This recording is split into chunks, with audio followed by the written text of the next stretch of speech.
আসসালামু আলাইকুম। 18 বাংলার সংবাদে সবাইকে স্বাগত জানাচ্ছি। আমি শারমিন সালাম। শুরুতেই বিআরবি কেবলস সংবাদ শিরোনাম। নবীন প্রবীণদের সমন্বয়ে নতুন বাংলাদেশ গড়তে চায় বিএনপি। জুলাই অভ্যুত্থানের বর্ষপূর্তি উপলক্ষে ছাত্রদলের সমাবেশে তারেক রহমান ফ্যাসিবাদ ঠেকাতে তরুণদের সচেতন থাকার আহ্বান। জুলাই অভ্যুত্থানের বর্ষপূর্তিতে সেকেন্ড রিপাবলিক ও নতুন বাংলাদেশের 24 দফা ইশতেহার ঘোষণা এনসিপি। ফ্যাসিবাদী ব্যবস্থা বিলোপ করে নতুন রাষ্ট্র গঠনের অঙ্গীকার নাহিদ ইসলামের। জুলাইয়ের চেতনাকে নস্যাতে বড় ধরনের ষড়যন্ত্র চলছে, অভিযোগ জামাত ইসলামের। যারা মৌলিক সংস্কার ছাড়া নির্বাচন চায় তারাই বিশ্বাসঘাতক।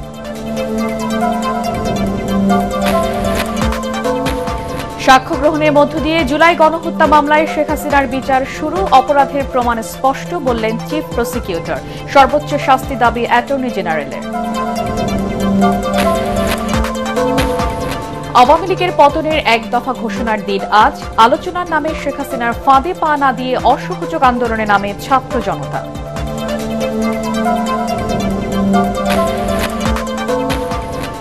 এবং অনলাইনে আয়কর রিটার্ন দাখিল বাধ্যতামূলক করল সরকার। আওতামুক্ত থাকবে প্রবাসী প্রবীণ ব্যক্তি ও বিশেষ চাহিদা সম্পন্নরা। এনপিআর এর আদেশ জারি।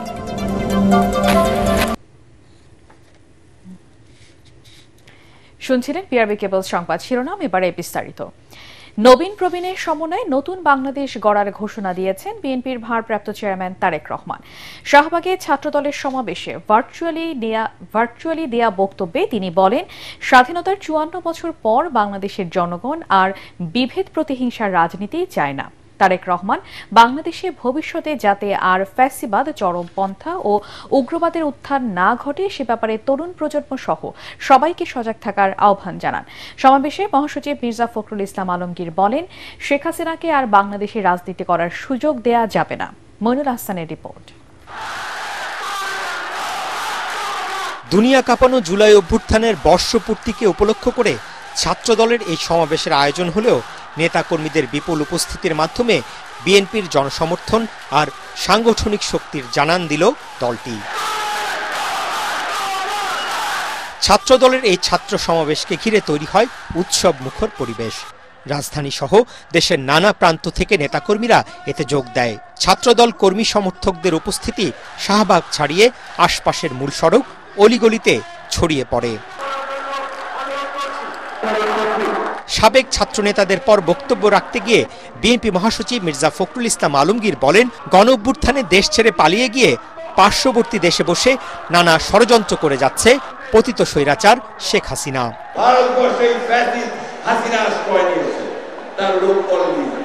সেখান থেকে সে মাঝে মাঝেই হুমকি দিচ্ছে যে তারা বাংলাদেশে আক্রমণ করবে। তা শুধু তাই নয়, এখানে তারা বিভিন্নভাবে গোলযোগ সৃষ্টি করার চেষ্টা করছে। আজকের এই সমাবেশ থেকে আমাদেরকে শপথ নিতে হবে যে আমরা কোনোদিনই আমরা ফ্যাসিস্ট হাসিনাকে আর এই দেশে রাজনীতি করার কোনো সুযোগ দিব না। গণ আন্দোলনের শহীদদের স্মরণ করে লন্ডন থেকে ভার্চুয়ালি বক্তব্যে দলের ভারপ্রাপ্ত চেয়ারম্যান তারেক রহমান বলেন, বাংলাদেশের মানুষ আর বিভেদ প্রতিহিংসার রাজনীতি চায় না, জবাবদিহিমূলক ও জনগণের জীবনমান উন্নয়নের রাজনীতি দেখতে চায়। স্বাধীনতার 54 বছর পার হয়েছে। বাংলাদেশ এখন একটি পরিণত দেশ। এই পরিণত বাংলাদেশে বাংলাদেশের জনগণ আর বিভেদ, বিরোধ, প্রতিহিংসা, প্রতিশোধের রাজনীতি তারা চায় না। রাজনৈতিক দলগুলোকে এ কারণেই জনগণের কাছে সেভাবে জবাবদিহি করতে হবে। রাজনৈতিক দলগুলোর কাছে জনগণ চায় রাজনীতির গুণগত পরিবর্তন। শিক্ষার্থী, তরুণ যুবকদের জন্য বিএনপির ভবিষ্যৎ পরিকল্পনার নানা দিক উঠে আসে তারেক রহমানের বক্তব্যে। এ সময় তরুণ যুবকদের কাছে ধানের শীষে ভোট চান বিএনপির ভারপ্রাপ্ত চেয়ারম্যান। প্রবীণ যারা, তাদের এই অভিজ্ঞতা, পরামর্শ আর তোমাদের বিচক্ষণ এবং বুদ্ধিদীপ্ত ভূমিকায় নির্মিত হবে ইনশাআল্লাহ আগামী দিনের বাংলাদেশ, লাখো শহীদের আকাঙ্ক্ষার বাংলাদেশ।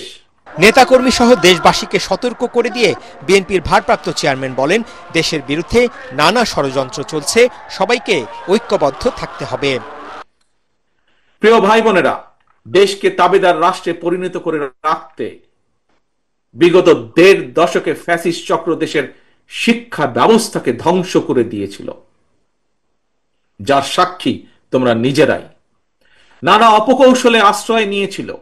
শিক্ষার্থীদের নিরাপত্তা নিশ্চিত করার পরিবর্তে শিক্ষাঙ্গনকে সন্ত্রাসীদের নিরাপদ আস্তানা হিসাবে ব্যবহার করেছিল তারা। একজন মায়ের চোখে বাংলাদেশ যেমন, অর্থাৎ আগামী দিনে আমরা নবীন এবং প্রবীণ সবাই মিলে তেমন একটি বাংলাদেশ গড়তে চাই আমরা।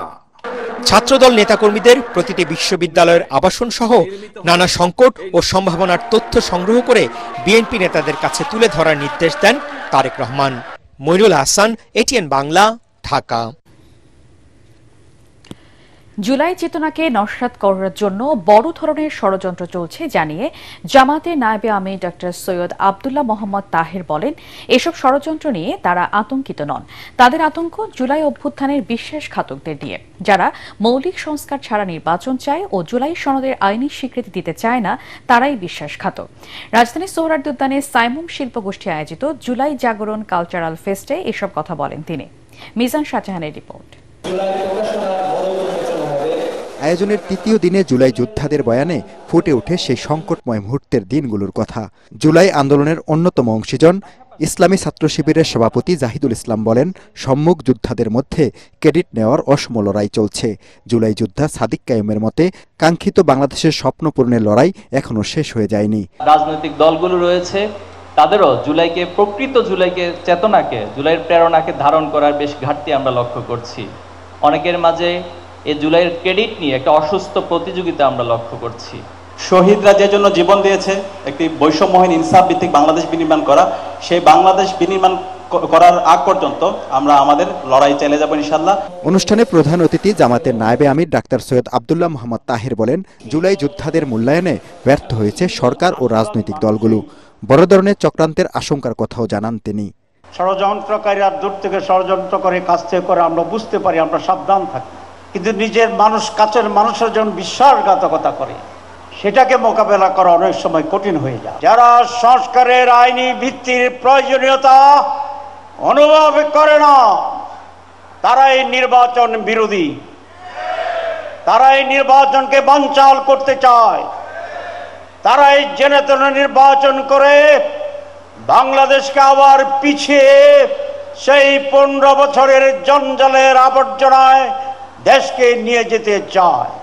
তিনি বলেন, মৌলিক সংস্কার ও জুলাই সনদের আইনি স্বীকৃতিতে বাধা দিলে তাদের বিশ্বাসঘাতক হিসাবে চিহ্নিত করা হবে।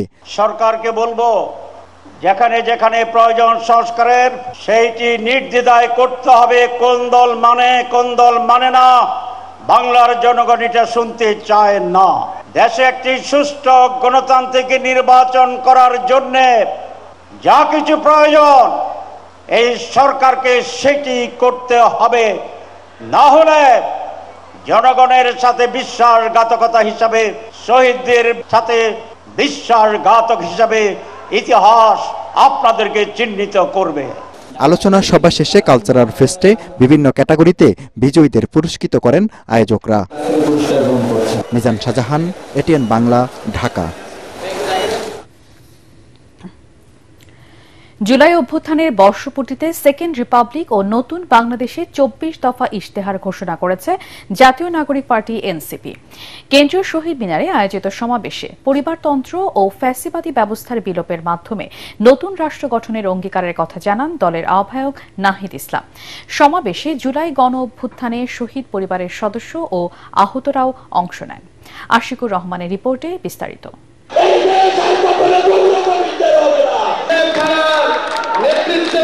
কেন্দ্রীয় শহীদ মিনারে নতুন বাংলাদেশের ইশতেহার ঘোষণার এই সমাবেশে সকাল থেকেই যোগ দিতে থাকেন জাতীয় নাগরিক পার্টি এনসিপির নেতাকর্মীরা।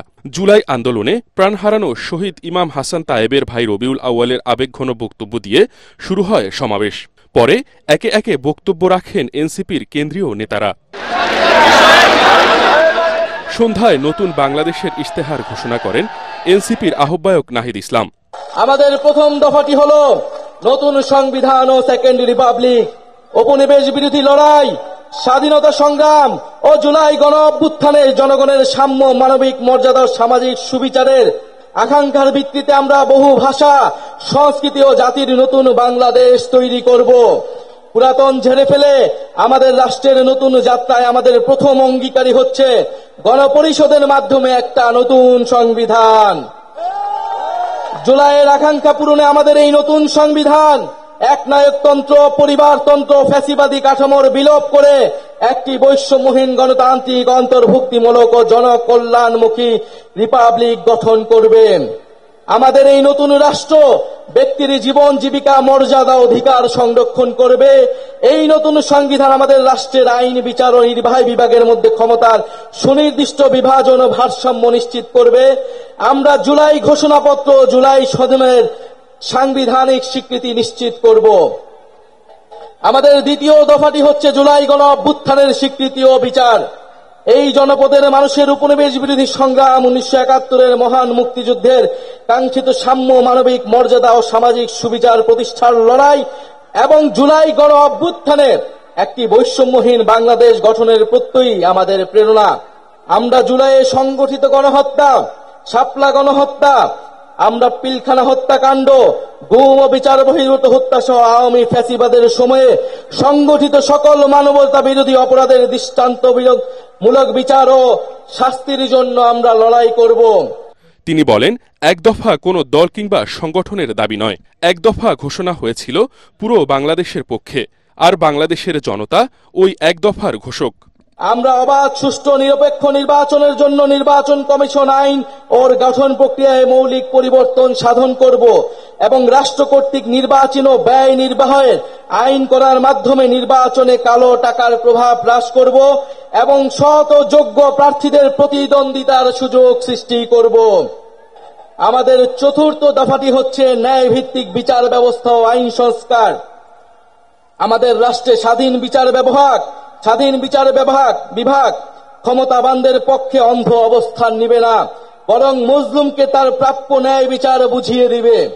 এছাড়া একটি সত্যিকার জনগণতান্ত্রিক রাষ্ট্র গড়ে তুলতে আমরা ঔপনিবেশিক আমলের সকল আইনকে জাতীয় ও আন্তর্জাতিক মানবাধিকার মানদণ্ডের ভিত্তিতে যুগোপযোগী করব।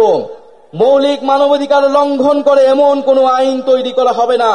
24 দফা বিশিষ্ট নতুন বাংলাদেশের ইশতেহারে দেশ পরিচালনার নীতি, পররাষ্ট্রনীতি, শিক্ষা, স্বাস্থ্য, প্রযুক্তি, প্রবাস নীতি ও দুর্নীতিমুক্ত প্রশাসনিক কাঠামো সহ নানা বিষয় উঠে আসে। আমরা বিচার বিভাগের আলাদা সচিবালয়কে পরিপূর্ণ আর্থিক স্বাধীনতা প্রদান সহ সম্পূর্ণভাবে ক্রিয়াশীল করব। মামলার জট ও দীর্ঘসূত্রে কমাতে আমরা বিচারক, আদালতের সংখ্যা বাড়াবো। আমরা মামলার নথিপত্রগুলোকে ডিজিটালাইজ করব এবং মামলার অগ্রগতি অনলাইন ট্র্যাকিং এর ব্যবস্থা করব। আমরা দেওয়ানি দায়ের ক্ষেত্রে আর্থিক ক্ষতিপূরণের প্রাপ্তির বিষয়ে এক আইনগত কাঠামো প্রণয়ন করব। মানহানির মামলায় শুধু ভুক্তভোগী ব্যক্তি আইনগত প্রতিকার চাইতে পারবেন, এই বাধ্যবাধকতা নিশ্চিত করব। এনসিপির সমাবেশকে কেন্দ্র করে স্লোগানে মুখর ছিল কেন্দ্রীয় শহীদ মিনার এলাকা। আশিকুর রহমান, এটিএন বাংলা। 9 দফা থেকে সেই ঐতিহাসিক এক দফা ঘোষণার দিন আজ। গত বছর 34 জুলাই বা 3রা আগস্টে শেখ হাসিনা সহ আওয়ামী লীগ সরকারের পতন ও ফ্যাসিবাদ বিলোপের এক দফা ঘোষণা করে বৈষম্য বিরোধী ছাত্র আন্দোলন। এদিন আলোচনার জন্য সব দুয়ার উন্মুক্তের কথা বললেও শেখ হাসিনার পাতা ফাঁদে আর পা দেয়নি নাহিদ, আসিফ, হাসনাতরা, বরং 3 আগস্টে ঘোষণা দেয়া হয় অসহযোগ আন্দোলনের। সেদিনের স্মৃতি তুলে ধরছেন সহকর্মী মাজহারুল হক মুহাজির।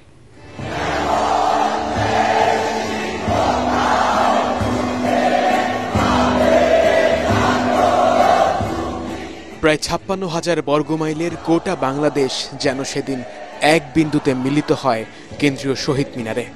3 আগস্ট 2024। শিক্ষার্থীদের কোটা সংস্কার আন্দোলন রূপ নেয় ফ্যাসিবাদ বিরোধী আন্দোলনে। ছাত্র থেকে শিক্ষক, রিকশাওয়ালা থেকে নায়ক কিংবা গায়ক, সব ভেদাভেদ ভুলে আওয়াজটা সেদিন ছিল এক। কেন্দ্রীয় শহীদ মিনারে একে একে হাজির নাহিদ, আসিফ সহ বিভিন্ন ছাত্র সংগঠনের নেতাকর্মী আর ছাত্র জনতা। মাইক্রোফোন হাতে নিয়েই 9 দফাকে ভেঙে এক দফার ঘোষণা দেন বৈষম্য বিরোধী ছাত্র আন্দোলনের অন্যতম সমন্বয়ক নাহিদ ইসলাম। যেই সরকার ছাত্র নাগরিকদের জীবনের নিরাপত্তা দিতে পারে না। আমরা সেই সরকার চাই না। আমাদের এক দফাটি হলো শেখ হাসিনা সহ এই সরকারের পতন এবং ফ্যাসিবাদের বিলোপ। এদিন ঘোষণা আসে সারা দেশে 4 আগস্ট থেকে অসহযোগ আন্দোলনেরও। আমাদের অসহযোগ আন্দোলনের আওতামুক্ত থাকবে হাসপাতাল, ফার্মেসি, জরুরি পরিবহন সেবা। তারা যদি বসতে চায় আমার সঙ্গে এই আন্দোলনকারীরা। লাশের উপর রাজনীতি করা শেখ হাসিনার আওয়ামী লীগ তখনও আলোচনার জন্য দরজা খোলার কথা জানান। গণভবনের দরজা খোলা, যখনই এই আন্দোলনকারীরা কথা বলতে চায়, আলোচনা করে সমাধান করতে চায়, আমি তাদের সাথে নিজেই বসতে রাজি। কিন্তু ছাত্র সমাজ যে তাদের লাল কার্ড দেখিয়ে দিয়েছে তারও বহু আগেই। অপেক্ষাটা শুধু ছিল বিদায়ের। মাসহারুল হক মুহাজির, ATN বাংলা, ঢাকা।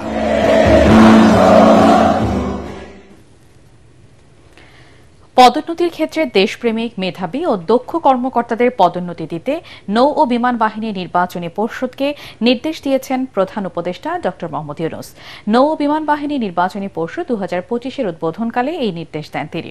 নৌবাহিনী সদর দপ্তরে আয়োজিত অনুষ্ঠানের শুরুতে মাইলস্টোন স্কুলে মর্মান্তিক বিমান দুর্ঘটনায় নিহতদের স্মরণে 1 মিনিট নীরবতা পালন করা হয়। বক্তব্যের শুরুতে মহান মুক্তিযুদ্ধে আত্মোৎসর্গকারী সশস্ত্র বাহিনীর বীর সদস্য সহ মুক্তিকামী বীর মুক্তিযোদ্ধাদের স্মরণ করেন প্রধান উপদেষ্টা। একই সাথে স্মরণ করেন 24-এর গণ অভ্যুত্থানের শহীদদের। দেশের সেবা ও সুরক্ষায় নৌ বিমান বাহিনী সহ সশস্ত্র বাহিনীর আধুনিকায়নের উপর গুরুত্ব আরোপ করেন ড. ইউনূস। আশা করেন সংবিধান সমুন্নত রাখার পাশাপাশি যে কোনো রাষ্ট্রীয় সংকট ও দুর্যোগে অতীতের মতো আগামীতেও সাধারণ মানুষের পাশে দাঁড়াবে এই দুই বাহিনীর সদস্যরা। প্রধান উপদেষ্টাকে অনুষ্ঠানস্থলে স্বাগত জানান নৌবাহিনী প্রধান অ্যাডমিরাল এম নাজমুল হাসান ও বিমান বাহিনী প্রধান air chief marshal Hasan Mahmud. এই নির্বাচনী পর্ষদের মাধ্যমে নৌবাহিনীর ক্যাপ্টেন থেকে কমোডর, কমান্ডার থেকে ক্যাপ্টেন এবং লেফটেন্যান্ট কমান্ডার থেকে কমান্ডার পদের কর্মকর্তাদের পদোন্নতির কার্যক্রম শুরু হয়। অন্যদিকে বিমান বাহিনীর গ্রুপ ক্যাপ্টেন থেকে এয়ার কমোডর, উইং কমান্ডার থেকে গ্রুপ ক্যাপ্টেন এবং স্কোয়াড্রন লিডার থেকে উইং কমান্ডার পদে কর্মকর্তাদের নির্বাচিত করা হবে। সাংবাদিকদের সম্মানজনক জীবনের ব্যবস্থা করতে না পারলে তারা অপসাংবাদিকতায় জড়িয়ে পড়বে বলে মন্তব্য করেছেন তথ্য উপদেষ্টা মাহফুজ আলম। বিকেলে তথ্য ভবনে জুলাই গণঅভ্যুত্থানে শহীদ ও আহত সাংবাদিকদের সম্মাননা অনুষ্ঠানে তিনি এই মন্তব্য করেন। এ সময় প্রধান উপদেষ্টার প্রেস সচিব শফিকুল আলম জানান, 2024-এর জুলাই আগস্টে একই সাথে সেরা এবং নিকৃষ্ট সাংবাদিকতা দেখেছেন তিনি। রিপোর্ট করছেন SM আশরাফ। 2024-এর জুলাই আগস্টে ছাত্র আন্দোলনে অন্তত 6 সাংবাদিক প্রাণ হারিয়েছেন, আহত কয়েক ডজন। ঢাকার রাজপথ থেকে শুরু করে জেলা শহরে তারা ছিলেন প্রত্যক্ষদর্শী, তথ্যানুসন্ধানী, জনতার কণ্ঠস্বর। গুলির মুখেও পিছপা হননি গণমাধ্যম কর্মীরা। সেসব অকুতোভয় সাংবাদিকদের সম্মাননা জানাতে গিয়ে তথ্য উপদেষ্টা বলেন, 2024-এ গণমাধ্যম মালিকদের প্রতিবন্ধকতা উপেক্ষা করে সাংবাদিকরা পেশাগত দায়িত্ব পালন করেছেন। অনেকেই চেষ্টা করেছেন ভিতর থেকে যে আসলে একটা প্রতিরোধ করে তোলার জন্য। হাউসের মালিকানা অধিকাংশ যেহেতু গত 15 বছর নির্ধারিত হয়েছে, ফলে এক ধরনের পক্ষপাত ছিল, এক ধরনের অন্ধ আনুগত্য ছিল। কিন্তু এই পুরা কৃতিত্বটা আসলে হাউসগুলোর চেয়ে ব্যক্তি সাংবাদিকদের এবং যারা এই নৈতিকতা এবং সৎসাহসের সাথে কাজ করেছেন তাদের।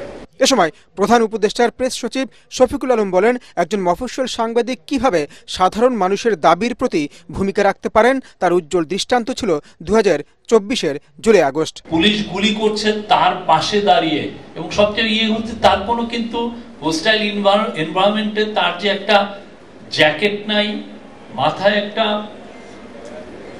হেলমেট নাই, কোনো ধরনের কোনো সেফটি ইকুইপমেন্ট ছাড়া সামনে দাঁড়িয়ে সে জার্নালিজম করছে। বাংলাদেশের ইতিহাসে এই জার্নালিজমটা আমরা কোনোদিন দেখি নাই। এ সময় তথ্য উপদেষ্টা সাংবাদিকদের প্রতি আহ্বান জানান, তারা যেন মানুষকে সঠিক তথ্য নিশ্চিত করেন। তাহলে হয়তো এই নতুন বাংলাদেশ। SM Ashraf, ATN Bangla, Dhaka. নির্বাচন কমিশন মেরুদণ্ডহীন প্রতিষ্ঠানে পরিণত হয়েছে বলে অভিযোগ করেছেন জাতীয় নাগরিক পার্টি এনসিপির মুখ্য সমন্বয়ক নাসিরউদ্দিন পাটোয়ারি। রাজধানীর আগারগাঁও নির্বাচন ভবনে প্রধান নির্বাচন কমিশনার এএমএম নাসিরউদ্দিনের সাথে বৈঠক শেষে সংবাদ সম্মেলনে তিনি এই অভিযোগ করেন। নাসিরউদ্দিন পাটোয়ারি আরও বলেন, নির্বাচন কমিশন গণতান্ত্রিক ভোটের অধিকার কেড়ে নেয়ার পায়তারা করছে। রিপোর্ট করছেন ঐশী গোস্বামী প্রভা। তথ্য জমা দেওয়ার শেষ দিনে সংশোধিত কাগজপত্র নিয়ে নির্বাচন কমিশনে আসে এনসিপির 4 সদস্যের প্রতিনিধি দল। পরে প্রধান নির্বাচন কমিশনার এএমএম নাসিরউদ্দিনের সাথে বৈঠক করেন তারা। বৈঠক শেষে সংবাদ সম্মেলনে নির্বাচন কমিশনের বিরুদ্ধে নানা অভিযোগ তুলে ধরেন জাতীয় নাগরিক পার্টি এনসিপি। এ সময় বর্তমান নির্বাচন কমিশন মেরুদণ্ডহীন প্রতিষ্ঠানে পরিণত হয়েছে বলে মন্তব্য করেন দলটির মুখ্য সমন্বয়ক নাসিরউদ্দিন পাটোয়ারি। গণতান্ত্রিক প্রক্রিয়ায় একটি দল ছাড়া অন্য কেউ যদি ভোট নিতে আসে তাহলে সেখানে তারা সমস্যা সৃষ্টি করবে। এই পরিস্থিতির দিকে যাচ্ছি। দিন দিন এই ইলেকশন কমিশনকে দেখতে পাচ্ছি, ততই বুঝতে পারছি যে এটা মেরুদণ্ডহীন একটা ইলেকশন কমিশন। একটি দলের পক্ষে আনুগত্য দেখিয়ে নির্বাচন কমিশন গণতান্ত্রিক প্রক্রিয়ায় ভোটের অধিকার কেড়ে নেয়ার পায়তারা করছে বলে অভিযোগ করেন তিনি। এটার অধিকাংশ অঙ্গ জুড়ে হলো সামরিক উর্দি পরা পোশাকে, এবং বাকি যতটুক তারা আছে সেটা আবার দলীয় পোশাকে আবৃত। ভুল সংশোধন করে গণতান্ত্রিক ধারায় ফিরে আসার আহ্বান জানান এনসিপির এই নেতা। ইলেকশন কমিশন যে গঠন প্রক্রিয়া সেটা। ঐশী গোস্বামী প্রমা, এটিএন বাংলা, ঢাকা। আসসালামু আলাইকুম। এবার অনলাইনে আয়কর রিটার্ন দাখিল বাধ্যতামূলক করল সরকার। আজ জাতীয় রাজস্ব বোর্ড চেয়ারম্যান আব্দুর রহমান খানের সই করা বিশেষ আদেশ জারি করা হয়েছে। তবে প্রবাসী বাংলাদেশি 65 বছর বা তার চেয়ে বেশি বয়সের ব্যক্তি ও বিশেষ চাহিদা সম্পন্ন ব্যক্তি এই নিয়মের বাইরে থাকবেন। তবে তারাও চাইলে অনলাইনে রিটার্ন জমা দিতে পারবেন। আদেশে আরও বলা হয়েছে, ই রিটার্ন সিস্টেমে কারিগরি সমস্যার কারণে যদি কোনো সাধারণ করদাতা রিটার্ন জমা দিতে না পারেন তাহলে তাকে আগামী 31 অক্টোবরের মধ্যে সংশ্লিষ্ট উপকর কমিশনারের কাছে লিখিতভাবে জানিয়ে আবেদন করতে হবে। অতিরিক্ত বা যুগ্ম কর কমিশনারের অনুমোদন সাপেক্ষে তারা কাগজে রিটার্ন জমা দিতে পারবেন।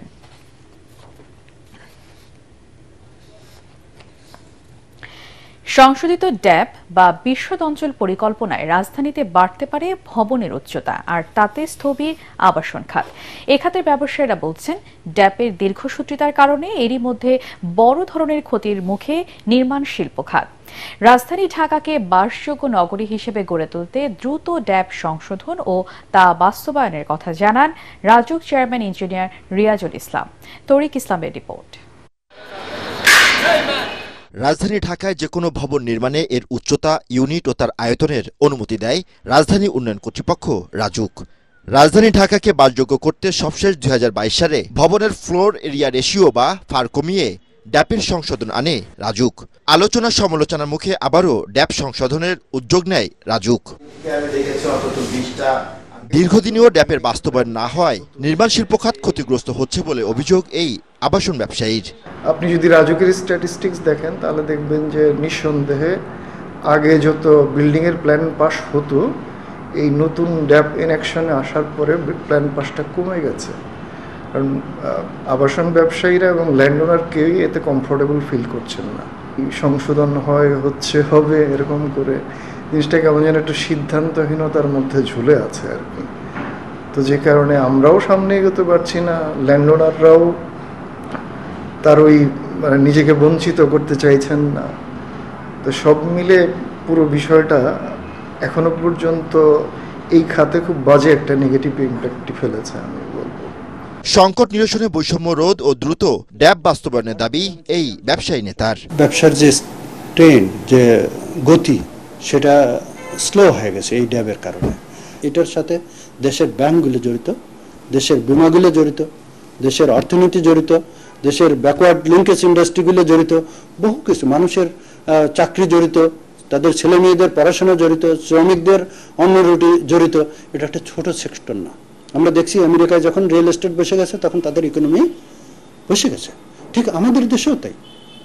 যদি এই রিয়েল এস্টেট সেক্টর বসে যায় এ দেশের ইকোনমি বিপর্যয় হবে। নাগরিক সুবিধা বিবেচনায় দ্রুততম সময়ে ড্যাব বাস্তবায়নের কথা জানান রাজউক চেয়ারম্যান। মোটামুটি ড্যাব আমাদের একদম ফাইনালের সর্বশেষ পর্যায়ে। আমরা যে স্টেক হোল্ডার সহ রাজউক যে দায়িত্ব আমরা নিয়েছিলাম সেটা করে আমরা মন্ত্রণালয়ে পাঠাইছি, সেখানেও 2-1টা মিটিং অলরেডি হয়েছে। আমি তারিখটা বলবো না, বাট খুবই শীঘ্রই একটা অ্যাডভাইজার পর্যায়ের মিটিং আছে, তারপরেই হয়তো এটা গ্যাজেট হয়ে যাবে ইনশাআল্লাহ। বিশ্বের 147টি বাসযোগ্য শহরের মধ্যে ঢাকার অবস্থান 143তম। ড্যাপের সংশোধন ও অপরিকল্পিত উন্নয়নের ফলে ঢাকার সবুজ এলাকা ও জলাশয় মারাত্মক ক্ষতিগ্রস্ত হওয়ার আশঙ্কা বিশেষজ্ঞদের। তরিক ইসলাম, এটিএন বাংলা, ঢাকা। মানসম্মতভাবে সমন্বিত সেবার ঘাটতি দেশের স্বাস্থ্য খাতে সবচেয়ে বড় দুর্বলতা বলে মনে করেন পিপিআরসি নির্বাহী চেয়ারম্যান ডক্টর হোসেন জিল্লুর রহমান। রাজধানীর সিরডাপ মিলনায়তনে পিপিআরসি ইউএইচসি ফোরাম এবং ইউনিসেফ আয়োজিত স্বাস্থ্য খাত সংস্কার বিষয়ক আলোচনা সভায় তিনি একথা বলেন। স্বাস্থ্য সংস্কার কমিশন সুপারিশ দেওয়ার 3 মাস পার হলেও এ খাতে দৃশ্যমান কোনো অগ্রগতি নেই। শুধুমাত্র কারিগরি আলোচনায় সীমাবদ্ধ না থেকে সুপারিশ অনুযায়ী পরবর্তী করণীয় নিয়ে আলোচনা চালিয়ে যেতে হবে। স্বাস্থ্য খাতকে শুধু ডাক্তার ও নার্স হিসেবে না দেখে রাষ্ট্রকেও এই খাতে বিনিয়োগের আহ্বান জানান ডক্টর হোসেন জিল্লুর রহমান। মানে শুধু একটা ডাক্তার নার্স নয়, এটা একটা এনভায়রনমেন্ট। এই ক্লিন টয়লেট সেজন্য দরকার।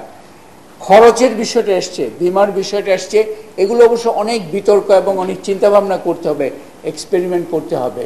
এখানে রাষ্ট্রেরও তার যে বিনিয়োগ, সেখানেও কিন্তু একটা গুরুত্বের সাথে রাষ্ট্রকেও এটাকে স্বাস্থ্য একটা বিনিয়োগ হিসাবে চিন্তা করার একটা জায়গায় যেতে হবে। সেবা যারা দিচ্ছেন নীতি নির্ধারক মহলের চিন্তার মধ্যেও কিন্তু ঘাটতি আছে।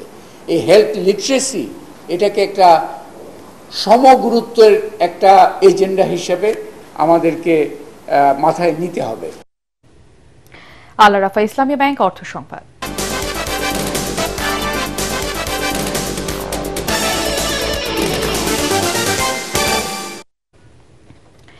সবুজ পাহাড় আর নীল হ্রদের সৌন্দর্যে ঘেরা রাঙামাটি পর্যটকদের কাছে সবসময় প্রিয় গন্তব্য, কিন্তু বর্ষার পানিতে তলিয়ে গেছে জেলার প্রধান আকর্ষণ পর্যটন ঝুলন্ত সেতু। এতে করে হতাশ হয়ে ফিরছেন দূর দূরান্ত থেকে আসা দর্শনার্থীরা, ফলে নেতিবাচক প্রভাব পড়ছে এখানকার পর্যটন ব্যবসায়। রাঙামাটি থেকে পুলক চক্রবর্তীর পাঠানো তথ্য ছবি নিয়ে আরো জানাচ্ছেন জাহিদুল আলম। পাহাড়, হ্রদ আর সবুজের অপরূপ সমন্বয়ে ঘেরা রাঙামাটি পাহাড়ের রানী নামে খ্যাত এই পার্বত্য জেলাটি সারা বছরই পর্যটকদের অন্যতম আকর্ষণ। প্রতি বছর হাজার হাজার মানুষ ছুটে আসেন কাপ্তাই হ্রদে নৌভ্রমণ, শুভলং ঝর্ণা দেখা এবং ক্ষুদ্র নৃগোষ্ঠী সংস্কৃতি উপভোগ করতে। তবে এবছর সেই চিরচেনা চিত্রে দেখা দিয়েছে ভিন্নতা, কারণ রাঙামাটি ভ্রমণের মূল আকর্ষণ পর্যটন ঝুলন্ত সেতু তলিয়ে গেছে বর্ষার পানিতে। নিরাপত্তার কথা চিন্তা করে কর্তৃপক্ষ সেতুতে চলাচলে জারি করেছে নিষেধাজ্ঞা। পর্যটক ঝুলন্ত ব্রিজ দেখার জন্য তো আসার পর দেখতেছি যে এখানে পানি উঠে গেছে ব্রিজে। এটা খুব হতাশাজনক। এত আশা নিয়ে আসছি এটা দেখার জন্য। এখন সময় এসেছে এই যে ব্রিজটাকে নিয়ে একটু চিন্তা ভাবনা করার এবং ব্রিজটা যাতে না ডুবে সেই ব্যবস্থা করার। সেতু দেখতে টুরিস্ট না আসায় নৌ ভ্রমণের ব্যবসাও কমে গেছে। এ অবস্থায় স্থানীয় পর্যটন খাতে বড় ধরনের ধস নেমেছে, ভাটা পড়েছে স্থানীয় অর্থনীতিতেও। ঝুলন্ত ব্রিজে পানি উঠে গেলে আমাদের বোটের ব্যবসাটা একটু কম হয়, টুরিস্টটা একটু কম আসে। আরো ধরেন 5টা ফিট উপরে তোলা যেত, তাহলে সমস্যাটা হতো। উন্নয়ন কর্তৃপক্ষ যদি আধুনিক নতুন ব্রিজ নির্মাণের প্রকল্প করবে, আশা রাখি আমরা আবার একটা নতুন আধুনিক ঝুলন্ত ব্রিজ পাবো। স্থানীয়রা মনে করছেন দ্রুত কার্যকর পদক্ষেপ না নিলে রাঙামাটির পর্যটন খাত দীর্ঘমেয়াদী ক্ষতির মুখে পড়বে। জাহিদুল আলম, এটিএন বাংলা। এবারে আন্তর্জাতিক সংবাদ।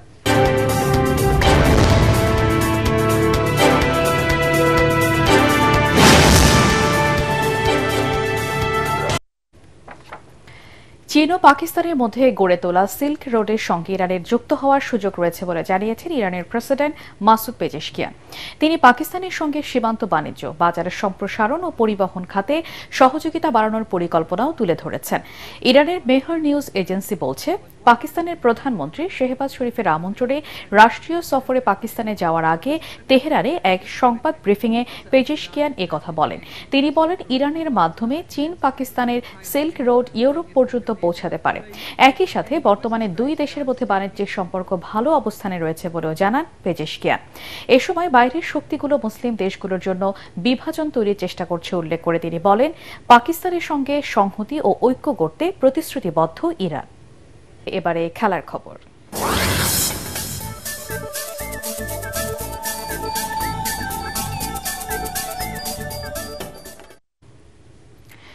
এএফসি অনূর্ধ্ব-20 নারী চ্যাম্পিয়নশিপ বাছাই পর্ব খেলতে বাংলাদেশ দল লাওসে পৌঁছে আজই প্রথম অনুশীলন করেছে। ঢাকা থেকে থাইল্যান্ড হয়ে শনিবার রাতে লাওসে পৌঁছায় আফ্রিদা সাগরিকারা। দেশ ছাড়ার আগে টুর্নামেন্টে ভালো ফল করার আশার কথা জানিয়েছিলেন অধিনায়ক আফ্রিদা খন্দকার। অনুশীলনে নামার আগেও সেটিই জানান তিনি। আগামী 6 আগস্ট স্বাগতিক লাওসের বিপক্ষে মাঠে নামবে বাংলাদেশ। এরপর 8 আগস্ট তিমুর লেস্তের মুখোমুখি হবে তারা। 10 আগস্ট গ্রুপের শেষ ম্যাচ শক্তিশালী দক্ষিণ কোরিয়ার বিপক্ষে লড়বে বাংলাদেশ। 4 দলের এই গ্রুপ থেকে চ্যাম্পিয়ন দল সরাসরি খেলবে এএফসি অনূর্ধ্ব-20 নারী চ্যাম্পিয়নশিপের মূল পর্বে। এছাড়া মূল পর্বে জায়গা পাবে 8 গ্রুপের 3টি সেরা রানার্স আপ দলও। এশিয়া কাপ ক্রিকেটে গ্রুপ পর্বে বাংলাদেশের সবকটি ম্যাচই হবে আবুধাবিতে। বিশ্বকাপ সামনে রেখে এবারের আসর হবে টি20 ফরম্যাটে। সপ্তাহখানেক আগে এশিয়া কাপের সূচি প্রকাশ করা হয়েছিল। এবার ভেন্যু ও ম্যাচ শুরুর সময় জানালো এশিয়ান ক্রিকেট কাউন্সিল এসিসি। সংযুক্ত আরব আমিরাতের 2 ভেন্যু আবুধাবি ও দুবাইয়ে হবে খেলা। বি গ্রুপে বাংলাদেশের অন্য 2 প্রতিপক্ষ শ্রীলঙ্কা ও আফগানিস্তান। 9 সেপ্টেম্বর টুর্নামেন্ট শুরু হলো। 11 সেপ্টেম্বর হংকংয়ের বিপক্ষে ম্যাচ দিয়ে আসর শুরু করবে লিটন দাসের দল। একদিন পর টাইগারদের প্রতিপক্ষ শ্রীলঙ্কা আর 16 সেপ্টেম্বর গ্রুপের শেষ ম্যাচে বাংলাদেশ লড়বে আফগানিস্তানের বিপক্ষে। জুনিয়র বিশ্বকাপে বাংলাদেশকে যেন কেউ উপেক্ষা করতে না পারে সেভাবেই প্রস্তুতি নেওয়ার কথা বললেন হকির নতুন কোচ সিগফ্রাইড আইকম্যান। সদ্যই দলে দায়িত্ব নেওয়া কোচকে বিকেলে হকি ফেডারেশনে আনুষ্ঠানিকভাবে পরিচয় করিয়ে দেন সাধারণ সম্পাদক রিয়াজুল হাসান। 2 দিন আগেই এই কোচের সঙ্গে 4 মাসের জন্য চুক্তি সেরেছে বাংলাদেশ হকি ফেডারেশন। আগামী 28 নভেম্বর থেকে 10 ডিসেম্বর পর্যন্ত ভারতের চেন্নাই ও মাদুরাইয়ে বসবে অনূর্ধ্ব-21 হকি বিশ্বকাপের আসর। জুনিয়রদের বিশ্বকাপে প্রথমবার সুযোগ পেয়েছে বাংলাদেশ। প্রথমবারের মতো বাংলাদেশ এমন বড় আসরের সুযোগ পেলেও এতদিন কোনো প্রস্তুতির পরিকল্পনা ছিল না ফেডারেশনের। অবশেষে নেদারল্যান্ডসের এই কোচকে নিয়োগ দিয়েছে ফেডারেশন। শেষ করার আগে বিআরবি কেবল সংবাদ শিরোনাম আরেকবার। নবীন প্রবীণদের সমন্বয়ে নতুন বাংলাদেশ গড়তে চায় বিএনপি। জুলাই গণ অভ্যুত্থানের বর্ষপূর্তি উপলক্ষে ছাত্রদলের সমাবেশে তারেক রহমান। ফ্যাসিবাদ ঠেকাতে তরুণদের সচেতন থাকার আহ্বান। জুলাই অভ্যুত্থানের বর্ষপূর্তিতে সেকেন্ড রিপাবলিক ও নতুন বাংলাদেশের 24 দফা ইশতেহার ঘোষণা এনসিপি। ফ্যাসিবাদী ব্যবস্থা বিলোপ করে নতুন রাষ্ট্র গঠনের অঙ্গীকার নাহিদ ইসলামের। জুলাইয়ের চেতনাকে নস্যাতে বড় ধরনের ষড়যন্ত্র চলছে। অভিযোগ জামায়াত ইসলামী। যারা মৌলিক সংস্কার ছাড়া নির্বাচন চায় তারাই বিশ্বাসঘাতক।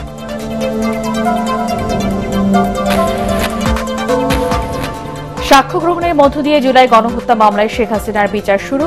অপরাধের প্রমাণ স্পষ্ট বললেন চিফ প্রসিকিউটর। সর্বোচ্চ শাস্তি দাবি অ্যাটর্নি জেনারেলের। আওয়ামী লীগের পতনের 1 দফা ঘোষণার দিন আজ। আলোচনার নামে শেখ হাসিনার ফাঁদে পা না দিয়ে অসহযোগ আন্দোলনে নামে ছাত্র জনতা।